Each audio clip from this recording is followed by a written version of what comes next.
All right, welcome back to the Boomer Backfield podcast. We are in part 3 of our 4-part series of superlatives for the 2024 season. Let's go. So we are getting through that. Let's go.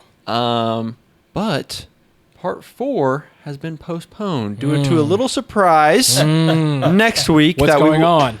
We'll talk about the surprise at the end of the podcast. Okay. But we do have a surprise next week. So part 4 is being delayed 1 week. So this is part 3. We're going to take a week break for a surprise and then part 4. But of course, before that, we're going to get into some OU hoops, some OU softball, just some general news and some comments, of course. So my name is Spencer. My name is Kylan. And my name is Colby. And make sure to subscribe, follow, everywhere on socials, all that kind of stuff. If you're here, give us a subscription. Let us And if you're know. watching on YouTube right now, make sure to just click a subscribe button. It's a simple tippy tap. Yeah, Tippy tap. and Tippy tap. because we want you to see all of our videos. We are, pumping out a lot of content. So, Absolutely. stick around. Stick around. Let's go. Yes. All right, we actually just got out of watching basically last night some late softball. Started out with a pretty standard win versus Cal State Northridge. Yeah, CSUN. See, son? Very exciting. And then a really exciting game versus SDSU, which wasn't necessarily expected to be as close as it was. Goes to 2 extra innings. Yeah. The CSUN game was really interesting. So the first few innings, really nothing was getting going on offense. Wasn't really swinging the bat. Then we have a little Abby Dayton bomb to get us on the board in the 3rd. But going into the 5th, we were down 1. Going into the 5th inning, we were down 1. And then, of course, as we do in typical fashion, turned it on like crazy. And we 6 put up straight runs. 6 straight runs between 2 separate innings. Obviously, several of those coming from Ella Parker. Had 2 doubles in both of those innings. And Cassidy Pickering with a triple and single. So we're loading up with some runs. But, man, it's so funny. OU softball does this. They start out really slow. They take their time. And then it's like some flip just switches, and they just go crazy. Dude, just shout out to Abby Dayton also. Yeah. First career at bat. Yeah. That's home run. Bomb. Crazy. That's like such a dream, bro. Like I was always Good like, for her, man. At the first at bat of the season, first at bat at OU, just go deep. It's crazy. Should be the next Sooner legend. Yeah, Softball but legend. still, shout out. Ella Parker and Cassidy Pickering held this lineup down last year as freshmen, and they just picked up right where they left off. It's just, they're going to be the 2 girls that you just know, hey, they're coming up. They're going to be the Jocelyn Allo kind of like, it's the Burrito, all these people, Kinsey Hansen, Tiara Jennings. That's just how it is. It's going to be those clutch people that hey, they're up. I'm kicking my feet up, putting my hands behind my head. Yeah. And they're just clutch. Clutch gene. I think last night was just a case of jitters. I mean, you're just knocking. I mean, you shouldn't be knocking the rust off per se, but, you're just getting into the groove of hitting. Hitting is contagious as well. So, when we caught a groove, we caught a groove.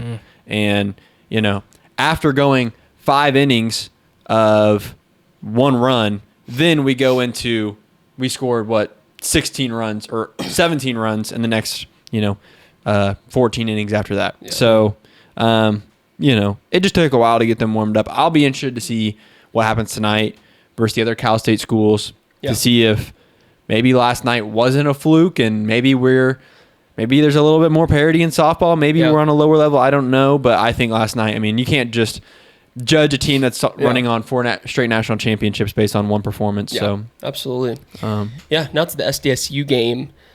What a nail biter. That was crazy. You look at the final score. If you didn't watch any of the game, you think, it's just typical OU win. No. Goes to 9 innings.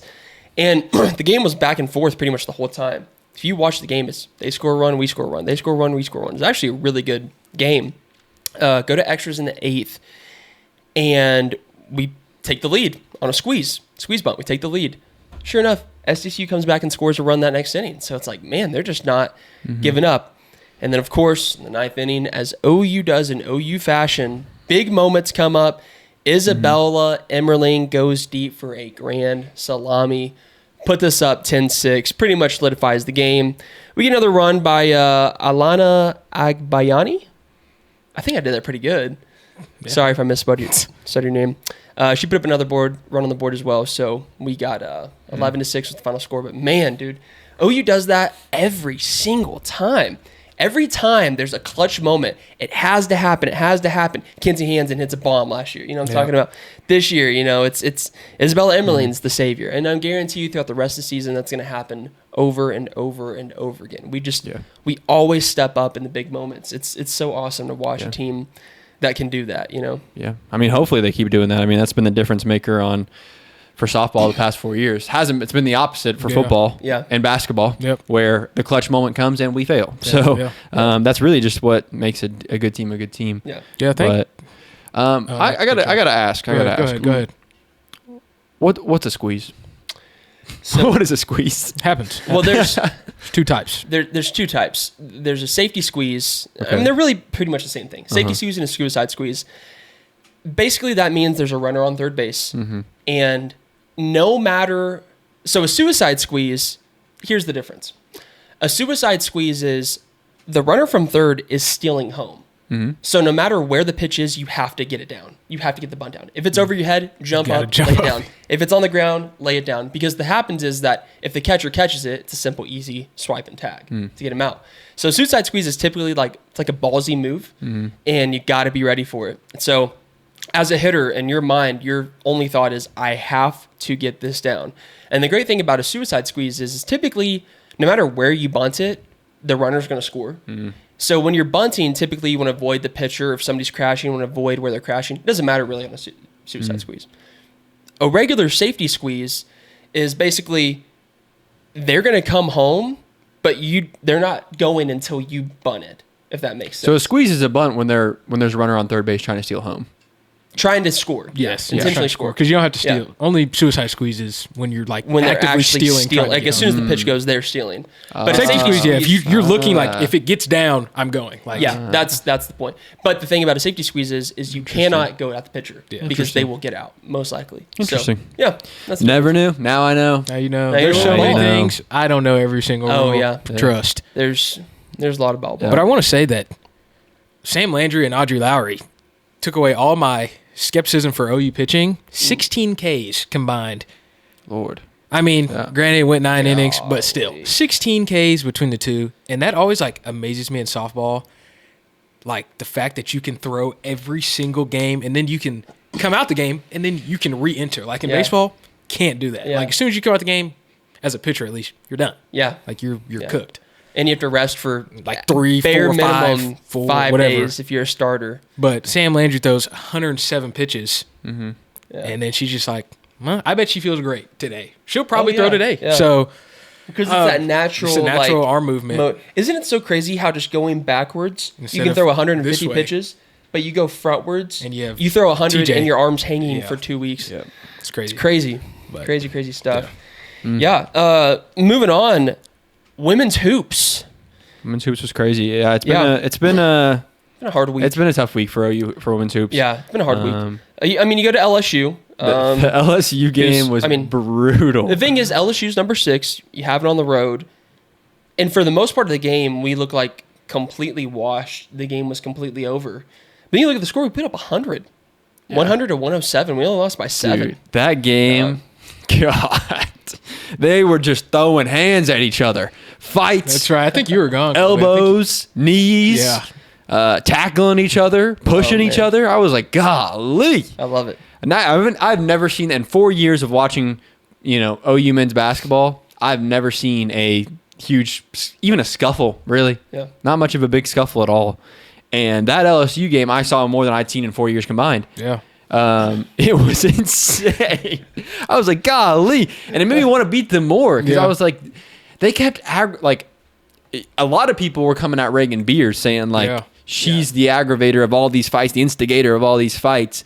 But I was like, the way you're playing her, she's just using her strength as being big to, post up and do what, doing what she's coached to do to win games. And the LSU posts that were trying to guard it were getting upset because they were too small to guard her. Yeah. And they were trying to do all this stuff and pushing her. And then eventually, elbowed her in the throat at one point. God, and I was just like, dude, what are we doing? Yeah. So everyone was mad at Reagan Beers. Reagan Beers plays dirty. If you go on like SEC women's basketball pages, they're talking about Reagan Beers plays dirty. I'm like, she plays to her strength, and the people that guard her wrap her up so much that she's getting tangled. That just made me mad. And I wanted to win, and we almost came back. Yeah. And then we didn't. So that was a rough one. Didn't. It would have been a huge win if we had gotten it. Yeah. And then we come home and we lost to Kentucky.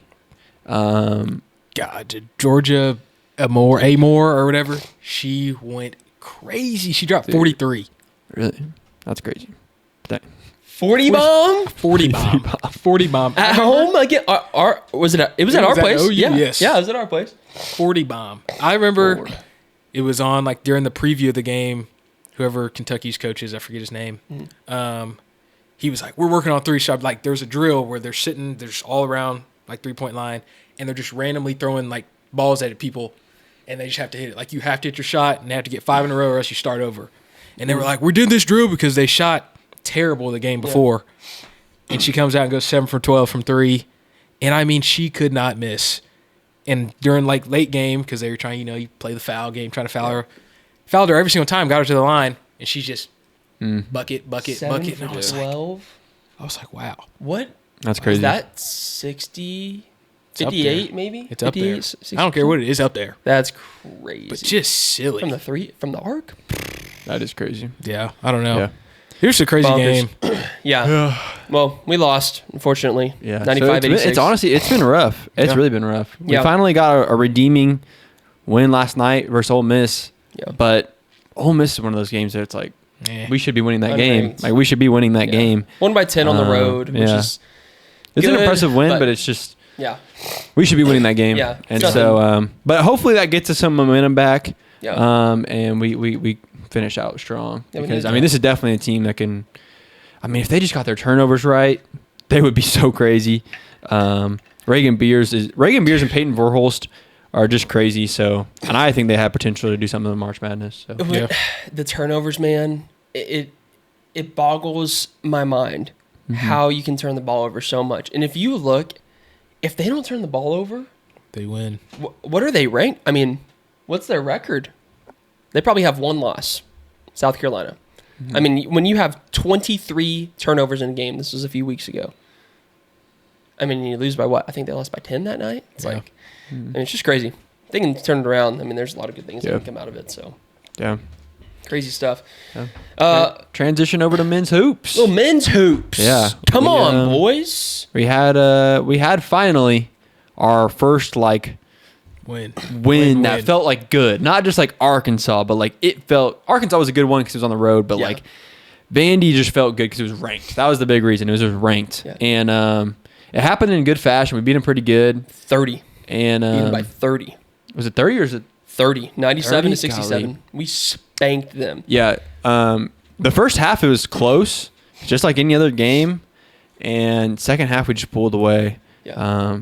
We have a tendency to do that, I feel like. Yeah. We have a tendency to start out slow, and the second half we turn it on. We did that against, was it Texas? Texas, we know. No, we did come back and almost come back with Texas. We left. Yeah, because we left. Yeah. Dude, this game didn't do it against A&M, or whoever it was. Who was that at home? Was that A&M? A&M. No, A&M was the opposite. No, that beat us at home, and we should have beat them. A&M, we were up 18 and that's what it was. Sold. Yeah, we were up 18. But yeah, Vanderbilt was a must-needed win, and we got it. It's awesome. We talked about a few weeks ago, there are certain games on this schedule that if we want to make March Madness, we have to win. Vanderbilt was one of them, and we did it in good fashion. So yeah. It's crazy how good that team looks, how different it looks when they shoot well. Yeah. When their shots are going down, they look like a top 10 team in the country. When their shots are not going down, they look god awful. Yeah. It is so crazy. The big thing I think about the Vanderbilt game was Jeremiah Fears, because Jeremiah Fears, the game before Vandy, which was A&M on the road, 0 points. 0 points. And he comes into Vandy and looks like Jeremiah Fears again.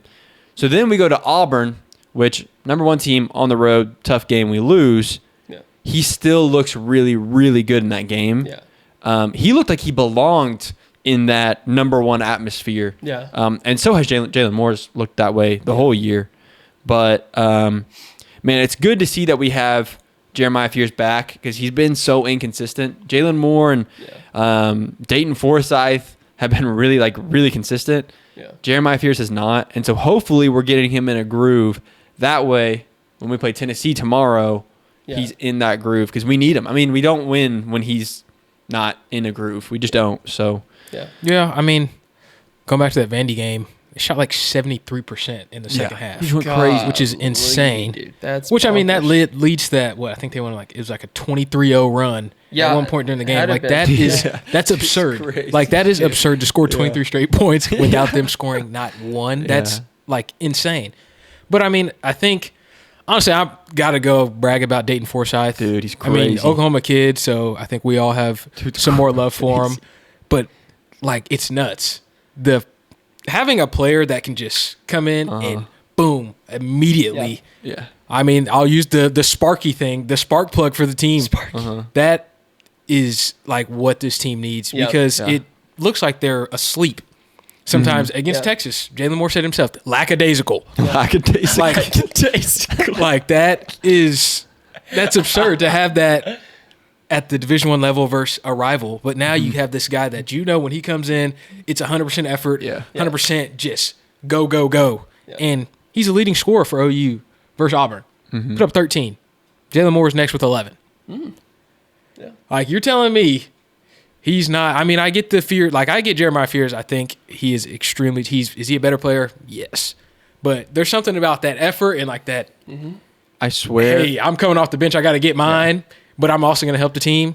It's just, it's a recipe for success. I swear every time he checks in, our lead or our deficit goes down or our lead goes up. Like his plus minus has got to be crazy. Every time he makes a positive difference in the score. I swear. And it's not directly usually. Usually it's just by effort, hustle down the court, just like those kind of things. Something, every time. The black eye thing was crazy. So tough.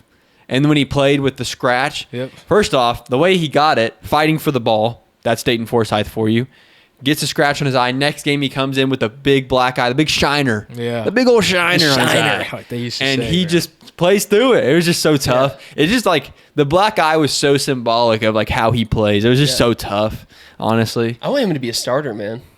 I think he could. I think he really could be. It's tough because it's like Jeremiah freaking Fears. But moving to like Kobe Elvis spot or something. I don't know. But it's just like the energy that he brings, you feel it. And everybody in the But I almost kind of like it off the bench though. Like it just something happens when it's like it's a spark. It's a spark. It's literally a spark. Spark off the bench. But for sure. I love it. Yeah, tomorrow's a really big game. Yeah, that's a big game. Number 4 at home, Tennessee. If we were not leaving Colorado today, we would 100% be at this game. Easily. So huge game for us. I mean, and I'm gonna make a statement here.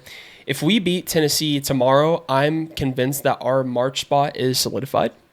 Obviously, we will still need to win the games that we need to win, but I believe that if we beat Tennessee, we will be 100% in March. So it definitely seems like OU is like, okay, going down the schedule, we need all the games that we should win. Yes. All the unranked wins. And we also, it feels like what would really push us over the edge is one big win, crazy big win. Yeah. Like our Alabama win a couple of years ago. Something like that would really just push us over the edge this year, more than any other year, really, honestly. I feel like, our record is good. We just need a win. A Q1 win is what they call it. Yeah. It's just a top, 10 team. That's actually, wow, they did that. Yeah. Would be a huge one. What I think would make a big difference is a crowd, man, and I'm really worried about what the crowd's going to look like tomorrow. Allegedly, we're striping the LNC. Allegedly? I don't think there's any fan base worse at striping a stadium than the OU fan base. OU basketball in particular. OU football is pretty bad at it too. We are so bad at 30 people showing up in a red shirt in the white section in football. When you go to Tennessee, the checkered, there's not a single orange shirt in the white section. Yeah. They get booted. Yeah. OU football, there's so many people not doing it. It's just our fan base is just not good at that. But I hope the crowd tomorrow is big because That's the difference. I remember I was watching the Auburn game, and the announcer was literally like cooking us, like saying like, these OU kids, it's a shame for them because they go to these road environments everywhere they go, and the road environment's crazy. But when they go home, they don't have that environment for themselves. Yeah. So they have the disadvantage, but they don't have the advantage. Yeah. When it comes to playing away games and home games. Yeah. So hopefully something. I'll disagree. Because you know what? Every time we show up, what happens at basketball games? Every time that big crowd comes in, I ain't never seen a win. The only time was Bama. I wasn't even. I wasn't there because I ain't never seen a win. Here's my thing. You know who could say that? Nebraska. And they still show up. That's fair. They still show up. That's fair. That's fair. But I'm saying I'm convinced that low Texas key A&M, OU plays better. When there's when the people start leaving the Texas game, what happened? They start playing better. I'm just convinced. Fair. I'm just convinced. People start leaving Tennessee football. Obviously, the big crowd and big environment, I think it does help too at point, but we've just been unlucky in the 3 games that we've had a big crowd. I was in the sauna just the other day, and these 2 guys came in, and the guy was saying, like, I'm not going to a game until Porter Moser actually puts a team that's real on the court. And I was like, dude, I understand where you're coming from. But dude, you gotta. But if you said that in front of a Nebraska fan who has been, hasn't saw a winning season since they've been alive, but they still show up. Yeah. I don't know. I understand it because I felt that way before. I have left the game thinking, I'm not coming back here. I'm not coming back here. I hate this team. But, like, you have to recognize, like, if you have that mindset, you're just, like, that's just creating such a bad... Yeah. Like that's not going to do anything good for us. Well, plus it's just, like, you got to be a fan of your school, you know? Like, look, there's several times where I'm just like, I hate this team. I hate watching, particularly during football season. I still went to every single game. Me and Kylan, I will tell you right now, we did not want to go to LSU. We did not want to make that 9-hour drive to Baton Rouge to watch us most likely get spanked. And we did it anyways, you know, because you care about OU. And I don't like the fans that are just like, and typically, I'm going to be honest, it's frat guys.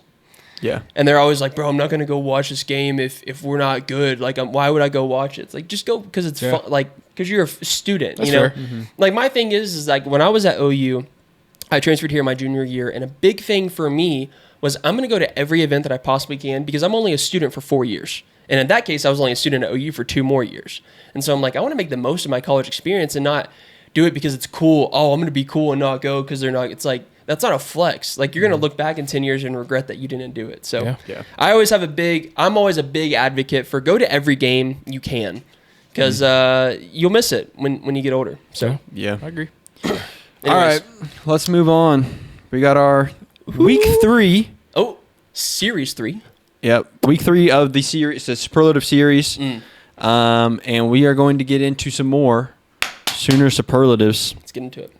The first one up for today is the position group with the most potential. That's right. good. Why don't you take us off? Get us going. I put 2 down just in case I didn't go first, but since I went first, I'm just going to say my main one. Okay. I'm going with running backs. Okay. Going running backs. Okay.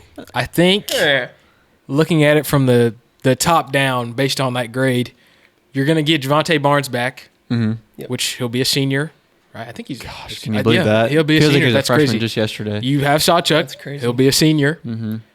And granted, Sawchuk didn't have the great year, but he's played football here at OU for... This will be his 4th year. Yeah. Played the Cheez-It Bowl. You can pick his brain. He knows something. Yeah. Because he's had games where he's gone out and went crazy. Yeah. And then you see the Taylor Tatum, the X, and then incoming running backs, whoever we have coming in. I just think there's a lot of experience mixed with a lot of talent in that room. That, I mean, you put those things together, you get experienced guys talking to the guys that are talented. The talented guys who are younger, giving some pointers, honestly, to those seniors who have the experience. And if you get 4 running backs with valuable experience and decent talent, that's a deep room. So I just think, Agreed. you know, going forward into next year, I'm excited to see that room and what they did because we saw some flashes of it this year. Yeah. Yeah. My honorable mention was running backs because I agree. Like, I think all 4 of those running backs in some world could be NFL running backs. Yeah. Gavin Sawchuk with his speed. Javonte Barnes is a really good bounce back. Yeah. I think both of those could be NFL backs if things had changed, and maybe they can change it in their last year.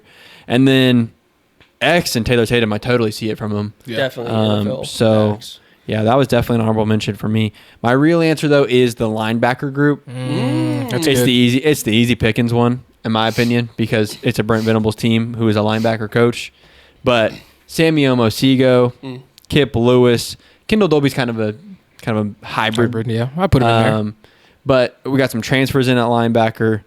There's just a lot going on there. Young, old, just turning up. Like, I think this could be a breakout season for Sammy Omosigo. I think this could be a breakout season for Kobe McKenzie. There's just so much that could get tapped into this year, especially with Danny leaving. Like, there's a big hole for somebody to fill, and I think somebody will fill it. So, definitely linebackers. Yeah. I like that. Yeah, I picked a little wild card here, but I actually believe it. I picked the offensive line. Yep, that was my runner-up. Yep.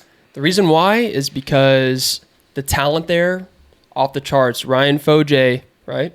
Yep. Michael Fasusi, Eugene Brooks, Eddie Pierre-Louis. Those are all 4- or 5-star linemen. And Eugene Brooks and Eddie Pierre-Louis are now sophomores. Yeah. And Ryan Foje and Fasusi are freshmen. Or Foje is a sophomore. No, he's freshman. Is he freshman? No. But I'm just saying, I have a lot of hope for the O-line. I think they have the most potential because that's where the reason why I say that is because running backs and linebackers, I was considering that. The thing is, our linebackers were so good last year. The jump that the new ones would make isn't that big. Yeah. Same with the running backs. I mean, the running backs could be better, but I don't see them making a big jump. The O-line was They were terrible.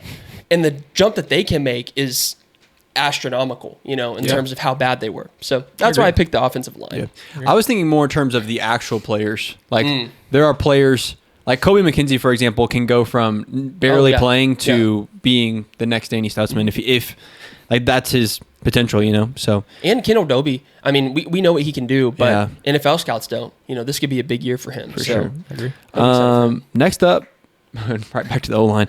Biggest area for improvement. Yeah. I would definitely say I went with blocking.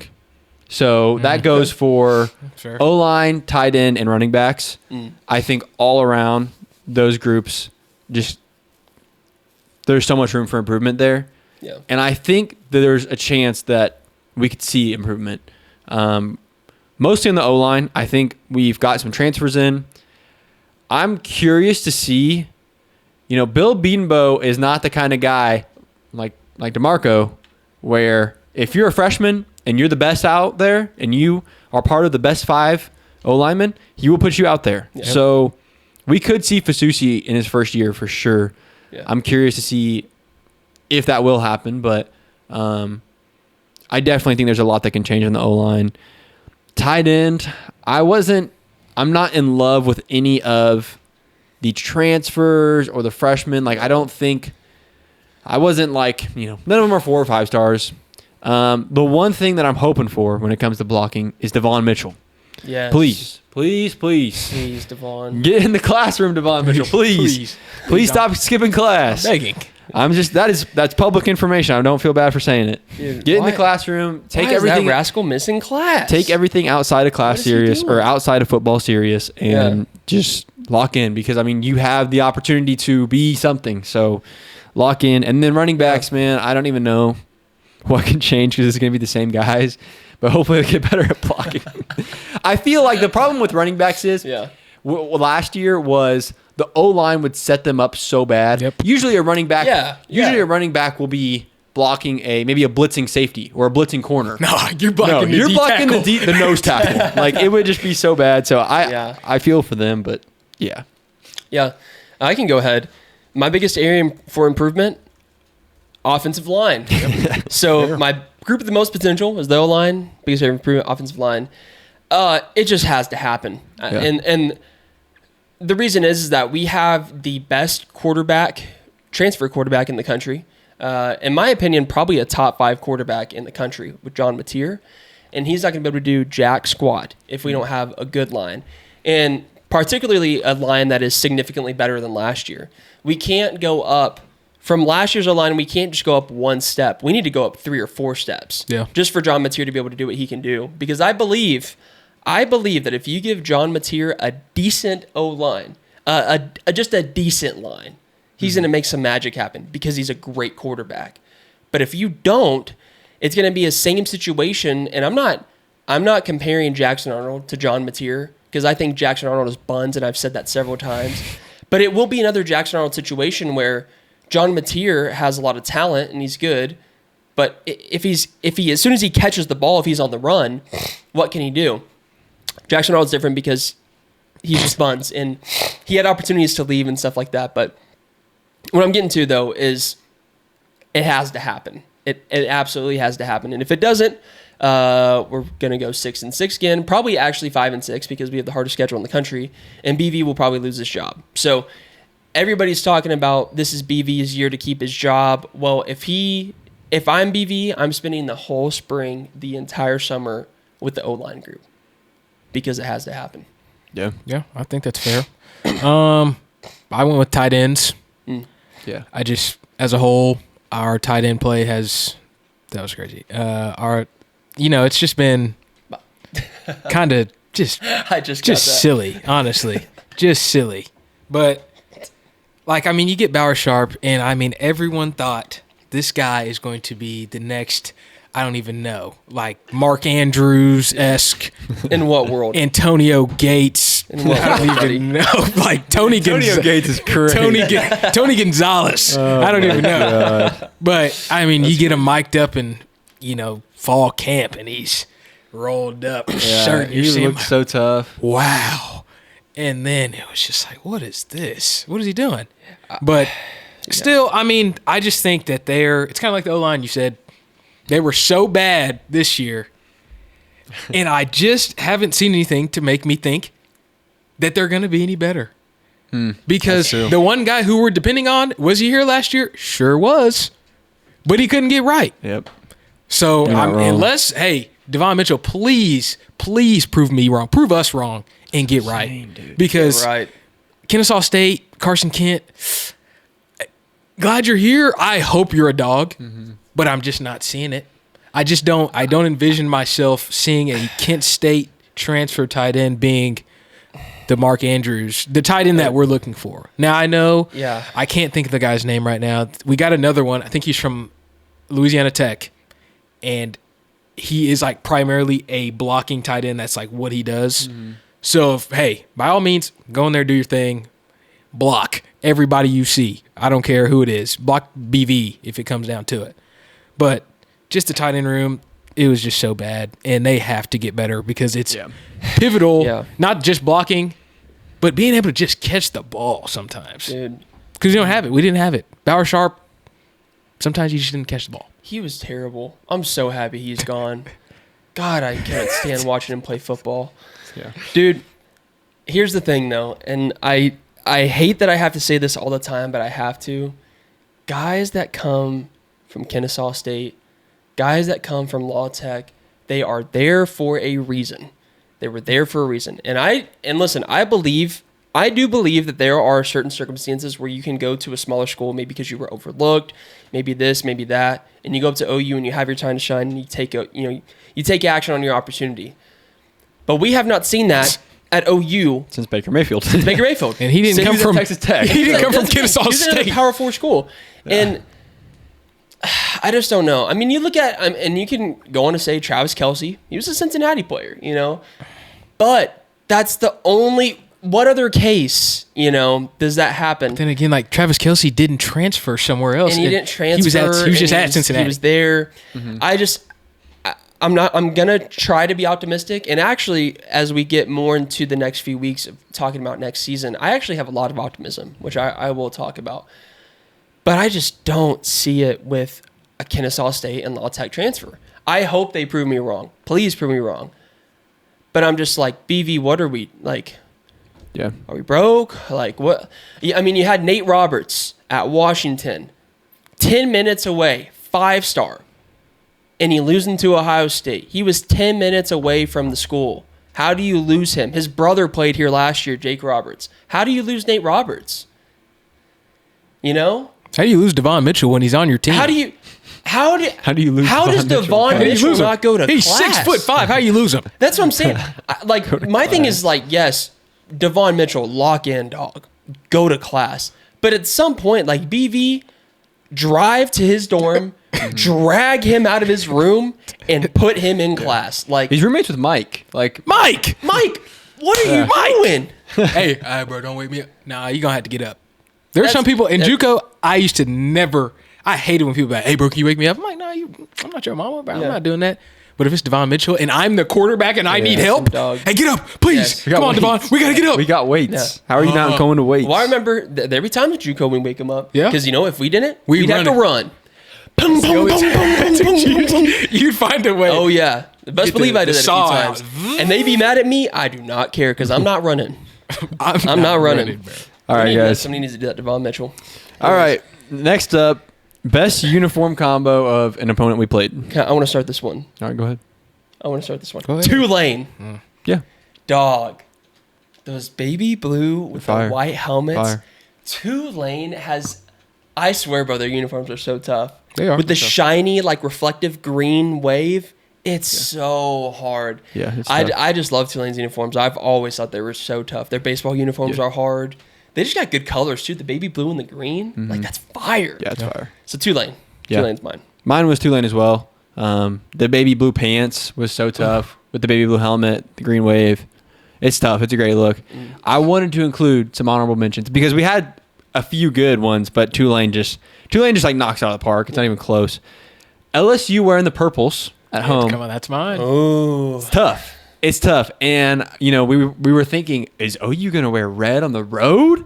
And then, no, LSU pulls out those purples. Yeah. Those were tough. With the white helmet, too, I really like the look.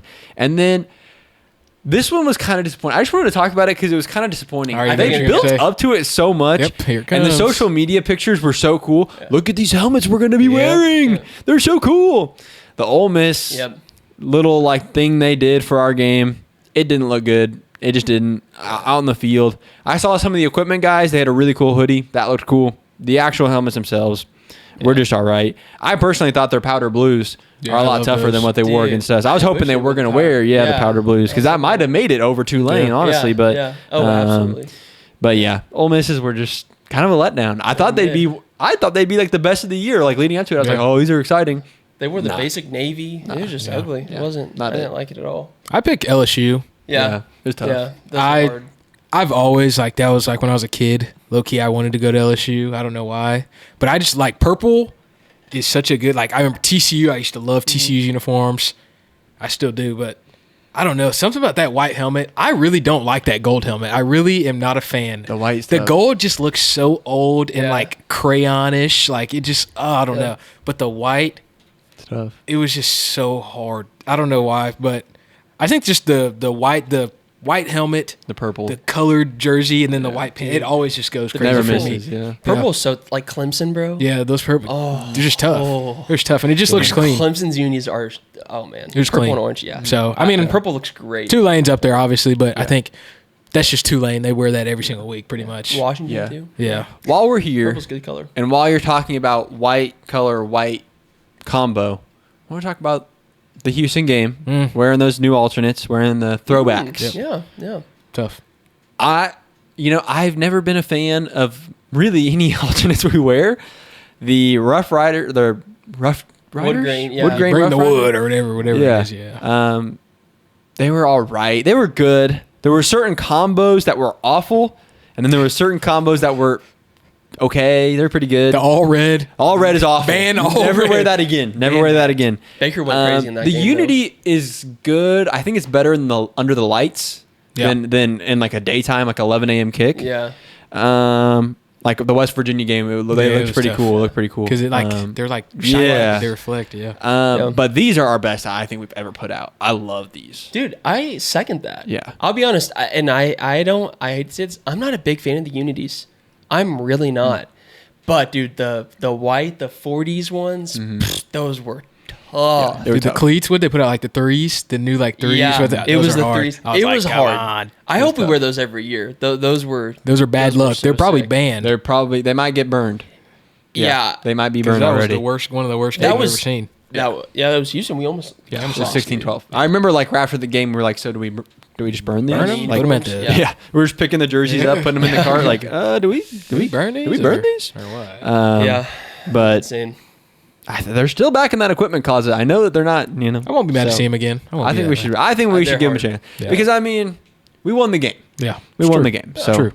I mean, they're still 1-0. Yeah. Yeah. They're still 1-0 in them. So Yeah. Moving along, the next one is the best stadium visited. So our favorite road game, we really only had 4 opportunities yeah. to pick from. I was between 2. I picked with the basic answer that we're probably all 3 going to pick.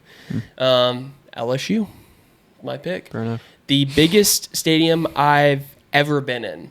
It was unbelievable. There were 6 rows. 6 rows on the south end zone. That's what it was. Yeah. Now, granted, I mean, some of the rows were, 4 or 6 levels is what I'm talking about. Maybe there were 4 rows, piece, but still 6 levels. It was absolutely insane. My honorable mention was Auburn. Auburn was a lot of fun. Big old stadium. It was fun. So, yeah, LSU. Yeah, I put LSU too. Just like, obviously, I mean, like you said, I've never been to a stadium that's that big. Like, they look, most of the time you can make out players. You can make them out, but it's like they legitimately look like ants. Yeah, yeah. So you're like, It's whoa, what's crazy. going on? But you can see, and then you look around, you can see like forever. Yeah. Like if you just look straight ahead. You can see the Mississippi. Yeah, like literally you see the boats, like Mississippi the steamboats coming, whatever. Literally. My honorable mention Yeah, we saw one. was Ole Miss, not so much the stadium, but what was around the stadium. Best campus we went to. by Okay, far. yeah. The campus, Yeah. crazy, like Yeah. beautiful, Oh, man. beautiful. The other stadium was a complete letdown, but Their sound system, Their they sound have system? the best Yeah. PA like trolling. Every time we play, they would just blasting, and it was right in our ears. And I was like, "That's funny. I don't like it. Stop." But that's funny. Yeah. I wish we did it. I wish we would troll. Dude. It was beautiful. I had to go with Auburn. Yeah. The eagle is The so eagle. cool to me, bro. Dude. When they let that Stupid eagle chance, go bro. around, the bald eagle. Stupid chance. Yeah. Eagle, war eagle, Weagle. weagle. War eagle. Oh that my was so stupid. And he came out with That was oh my armbands, gosh. flexed. I was like, oh. Yeah, Yeah. that was they so have hard. awful The traditions. cheerleader, the male cheerleader was coming out with armbands. that- was it I him? like, Yeah. dude, Be you're not grateful. hyping me up. I never realized how cool our traditions are. Yeah. Like, I don't know. All the stuff we do, the bells. Yeah. And then, like, doing the boomer sooner chant Yeah. back and Yeah. forth is so tough. Yeah. What You go about to other let's schools- go? Oh, Dude, they got to stop that. They got to stop that. You know what I hated was Missouri. First down, Missouri. MIZ. COU. I was like, dude, that is the stupidest thing I've ever seen in my life. but you know what? If we went to Missouri, bro, we'd be like COU. Like we'd be going crazy. But Oh, it is God. so It took me a dumb. while to catch on to what they were even saying. MIZ. What did people clown us for our chants? We were at LSU and there was just one girl in front of us and we'd say, like somebody would say boomer, we'd say student, she'd be like, Yeah, I was like, dude, she was trying to clown us, but like she was doing the clowning where you're trying to impress people by clowning other people and nobody was laughing with her. And so then me and Kylan, no, it was. Oh, that's what she was clowning. Oh, yeah, yeah, It was oh, like on kickoffs. yeah. Because I was like, we didn't do the boomer sooner chant. No, yeah, that it much. was the the OU. I'm sorry, apologies. But she was like laughing at us. It's like, So me and Kylan decided to go back and look at her go to make sure, let her sure know how she funny knew she that. was. And yeah, I didn't want her to feel bad. I didn't want her to feel bad. Yeah, I wanted to laugh at her to let her know that.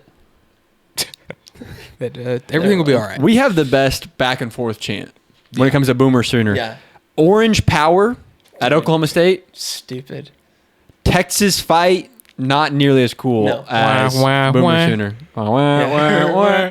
Yeah. Yeah. We have the best one out of all of those for Yeah, sure. it's not even great. close. Augustine Yeah. Spence. Last one, most exciting player to watch. I know what you're doing over there. You What? cut that out. Go You cut that out right now. I'll go ahead. I put Kendall Dolby. Oh, that's cool. And glad. and then I said I wrote this down specifically.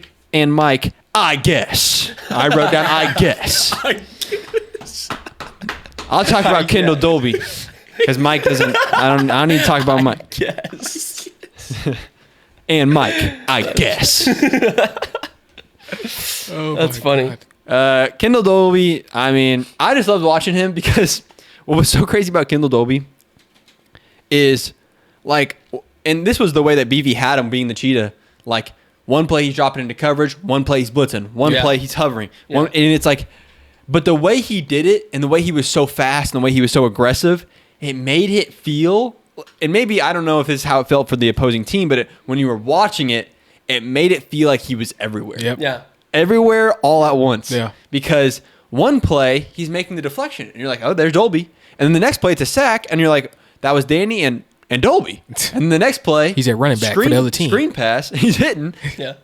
And it's Dolby. Yeah. And it's like he's just everywhere. I loved watching him. And Mike, I guess. And Mike, I guess. I guess he was exciting to watch.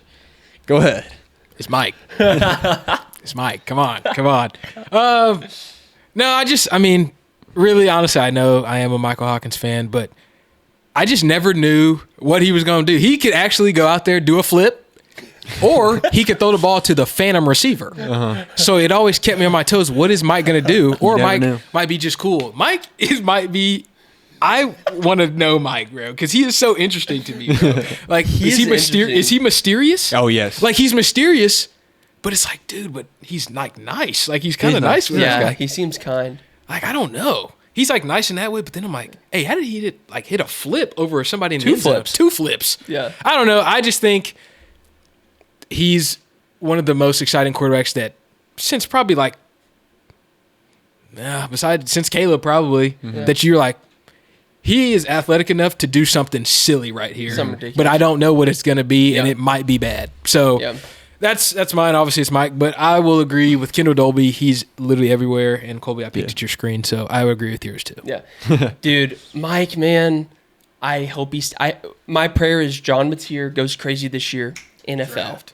Give me Mike and then next give year. me Mike, dude. I think Mike, a year under Mateer with Arbuckle, is going to feed families. Yeah. I can't wait to see it. My most exciting player to watch, man, I love him so much. Kip Lewis, dude. Yeah. I'm an offensive guy. I am purely offensive guy. I hated playing defense, but God, I love watching Kip Lewis, dude. It's just the way that he loses his mind is so awesome to watch. I love guys that are crazy because I am a little crazy myself and I love seeing it. Like just watching Kip Lewis and I've said this before, when they're doing their warm-up lines, everybody's in the line. Kip Lewis is not in line. No. And the coaches do not try to bring him back in line. They just let him do his thing. Kip. Let and Kip he's do over Kip. there. Yep. Grabbing, ripping his, just going nuts. And it's like, Kip, we got 45 minutes till kickoff. The bells haven't even gone out, you know. I just love watching Kip Lewis. And he made probably 2 of the biggest plays of the season. The Kip 6 versus Auburn and the Kip 6 versus Bama. It was just, I just love watching him play. I just love watching Kip, man. Yeah. It's just awesome. I hope he never leaves. I hope he plays his whole career here at OU because I just love watching him play. It's awesome. All right. That does it for this week's Superlatives. We'll be back on the last part of Superlatives in 2 weeks. Yep. As we're taking a break next week for a surprise, we're going to move into our comments on comments. Probably roll through it. Yeah, we'll get through it. I didn't realize how long we've been going for. It's all right. Happens. We're not. It's not too bad. Yeah, not terrible. Comments. So the first one was, so DG came back to Norman this week, and he was in Norman. Yeah, he did. Training with Drake Stoops, and some fans had differing opinions. So I wanted to present both sides of the debate. Yeah. Israel Keener from TikTok, no loyalty, no honor. All right, Sensei. Should he do both these? Oh, no, that's supposed to be somebody else. Oh, okay. Bro switched up crazy. Then somebody else said, glad to see he knows he will always have a spot in Norman. That was ADEC, who's actually featured multiple of his comments from TikTok. ADEC. So kind of different sides of the debate. Then Adrian Hill from Facebook says, Dylan can go back to Oregon and practice there, but Drake is always welcome. So again, somebody that doesn't like DG being a Norman. Yeah. And then randomly, this guy named Spencer Connor on Facebook. Randomly. Spencer Connor. Okay, buddy. Okay. All right. Okay. Well, anyway, Spencer Connor on Facebook, who was wearing a flat bill hat, said, "Who cares? Drake a snitch." So Bro got his I don't know what that means. I don't know. Wrong Drake. Wrong Drake, buddy. Yeah, I don't know. I don't know where that's coming from. I don't know if I don't know. What did Drake Stoops do to him? I don't know. Drake a snitch. Drake's a snitch. Drake a snitch. What did he do? I don't know. Yeah. I don't know. But anyways, what are your thoughts on Dillon Gabriel training in Norman? I have a few things. A lot of people have brought up, why is he here? My first question is, why is he here? Why were they in Norman? That was just interesting in and of itself. Why is Dillon Gabriel in Norman? Maybe visiting the boys. I don't know. Listen, here's the thing. DG was a quarterback here for 2 years. He led one of the greatest OU Texas comebacks in history. He always had a good head on his shoulders. Very good to Sooner Nation. Was rooting for us when he was at Oregon. And in the day and age of the transfer portal, just like I think it was Ryan Broyles said, nobody's really going to have an alma mater anymore. Unless you stay at your school for all 4 years, the chances of you doing that in the first place are significantly low. Yep. But I really think DG did enough here to where he can come back. He left, but I think he left for good reason. Like, he left because he knew that we would lose Jackson Arnold, and he wanted to get another year to make himself draft eligible. I could go back in time. If I could go back in time, please, God, DG, stay here. Please. Jackson can leave. I'm glad he is. I'll say it again. He's buns. I'm glad he's leaving. But I think the reason why DG left was actually for, it was obviously personal reasons, but I think he was doing it to help us out too, because he could have stayed here at OU. So as much as I really didn't like watching DG as a quarterback here at OU, because I was just bummed, he's in good graces with me. I think he's always welcome in Norman. Yeah, I would agree. Mainly you look at his Senior Bowl helmet, he puts us on the helmet. He doesn't have to do that. And I know that's not a huge thing. Yeah. But the fact that you want to honor all 3 schools, that means that you have some type of love for every school. Yeah. And it wasn't some sneaky, you don't see Caleb Williams, he didn't wear an OU helmet at the Senior Bowl. Yeah. He's said on the Amon-Ra St. Brown podcast, he's like, oh no, I claim USC, I don't claim OU because I claim Lincoln Riley. Yeah. So, DG has never spoke a bad word about OU. Yeah. They pushed me out. He was like, yeah, okay, whatever. Mm-hmm. So, and honestly, in the first place, I really don't care. If Caleb Williams came back and was practicing in the indoor, I really wouldn't care either. Yeah.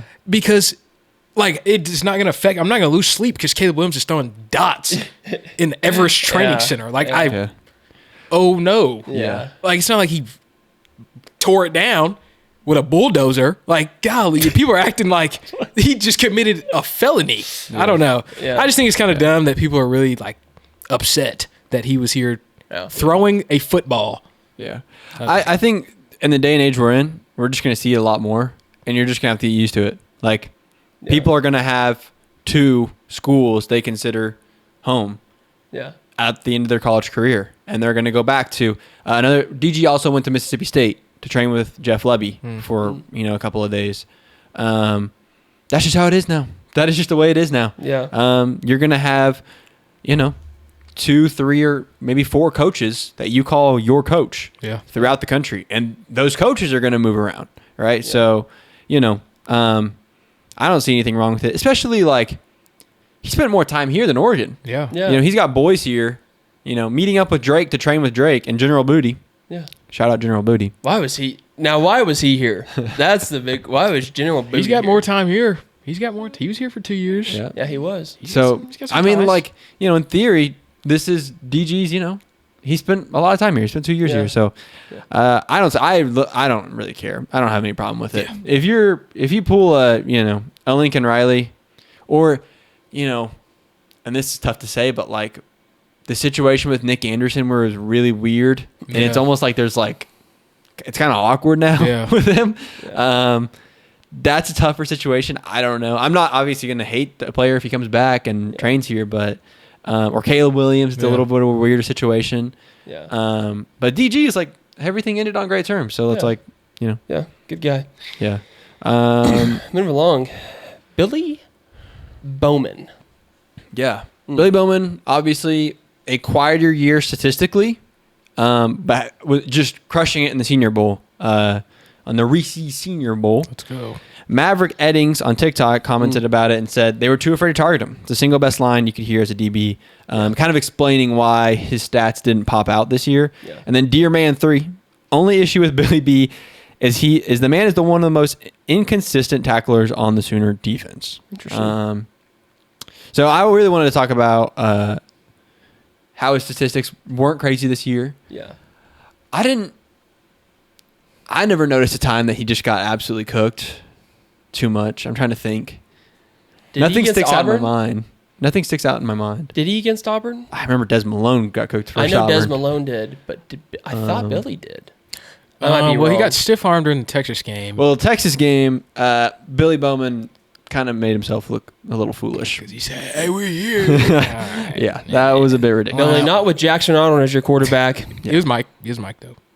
Yep, it was Mike. Jackson Arnold is on your roster. Yeah, Mike was in fact the quarterback, and that's Mike why did all he he changed his could. number to 3 because he scored 3 points versus Texas. You're such a hater, bro. I guess. I guess. But yeah, I don't know. I definitely think that if he was targeted more, his stats would have probably looked better. But I still think the year was maybe a little disappointing. I think I think there's a chance he would have gotten drafted higher last year. Yeah. That's for sure. But Last year was almost like, I don't want to say luck, but like he just had got like 6 interceptions, like 2 pick sixes, 3 pick sixes. 3 pick sixes. That's like there's crazy. some things that like are kind of out of your control. I mean, being targeted, obviously you can't get a pick if you don't get targeted. Yeah. But it just seemed like he got outshined. Like I think RSJ outshined him this year was the problem. Neither of them played. He didn't play bad. I think somebody else just played. In that safety room, you just saw a lot more like depth, a lot of more, versatility in that safety room. So he wasn't just the main guy. Yeah. He played pretty much every snap, But I think there was just other people contributing to the Which defense. is good. The defense is getting better, so you're seeing other people start to shine. Yeah. I mean, I still think he'll probably go. I want to say third round. Yeah. I was thinking third round. Third round is. I was thinking Something third like round. that. Yeah. That's where I think he'll go. I mean, if he Third goes round. second, I mean, obviously he's not going first round. If he goes second round, I think that'll be like extremely good for him. But I see like third, fourth. Dude, after that Senior Bowl, I don't know. He went crazy, but then he got manhandled a couple times. Did he? So yeah. He's a really good player. he is. Wherever he goes, He's very good. I think no matter what round he goes and wherever he goes, I think he'll be a starter. Yeah. I think he's a great football player. Yeah. Yeah, so that's Mr. Billy B. Yeah. All right, that's going to wrap us up for today. Do we want to talk about – do you want to give us a little announcement? I'll introduce it. All right, Colby's going to give us a little announcement. So next week, we have a special guest appearing on the podcast. Now, this guest is a guy that I have personally known since I was 11 years old. We have played on the same teams for several years. Really close friend of mine and just a good guy.